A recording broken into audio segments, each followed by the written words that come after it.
Hello everyone, welcome to my another blog. তো আজকের ভিডিওটা আমার জন্য ভীষণ স্পেশাল, যেটা আমি তোমাদের সবার সাথে শেয়ার করতে চলেছি।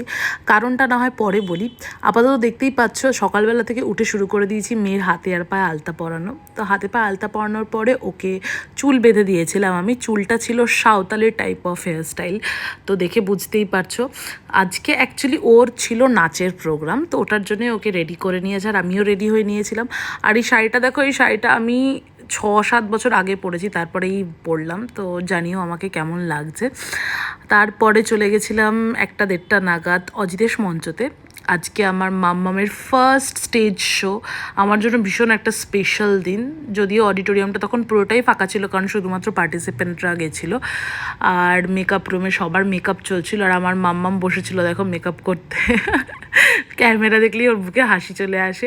যাই হোক, তো তারপরে রেডি ফেডি হয়ে যখন এসছে, এই দেখো দেখতে পাচ্ছ পুরো যে কি কিউট লাগছিল, মানে বলে বোঝাতে পারবো না। তারপরে ধীরে ধীরে হলে ক্রাউডটা বাড়তে শুরু করলো, আর টাইমটাও চলে এলো যখন ফাংশনটা স্টার্ট হবে। তো আমার মাম্মামের তো একটুও তর্সই ছিল না যে ওর কখন ও স্টেজে উঠবে, কখন ও নাচবে। তোর কিছুতেই আর বসতে ভালো লাগছিল না, তাই জন্য নিজে ফোন নিয়ে নিজের বন্ধুরও ভিডিও বানাচ্ছিল, বানিয়ে বানিয়ে টাইম পাস করছিল আর কি।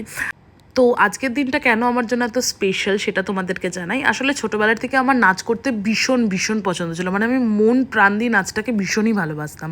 তো ভেবেছিলাম নাচটা নিয়ে ইন ফিউচার কিছু করব, কিন্তু ফ্যামিলির সাপোর্ট না হওয়াতে সেটার করে উঠতে পারিনি। তো প্রতীক্ষার অবসান ঘটার পরে আমি যখন আমার মেয়েকে এইভাবে স্টেজে দেখলাম, তো আমার তো চোখ দিয়ে জল বেরিয়ে গেছিলো। অ্যাকচুয়ালি এটাই আমার স্বপ্ন ছিল যে আমি আমার মাম্মামকে দিয়ে আমার স্বপ্নটা পূরণ করব। আর এত সুন্দর করে ও ফার্স্ট স্টেজ শোটা করেছে, আমি জাস্ট ভাবতে পারিনি। বিকজ মানে এখনও বলতে বলতে আমার কাঁপছে গলা।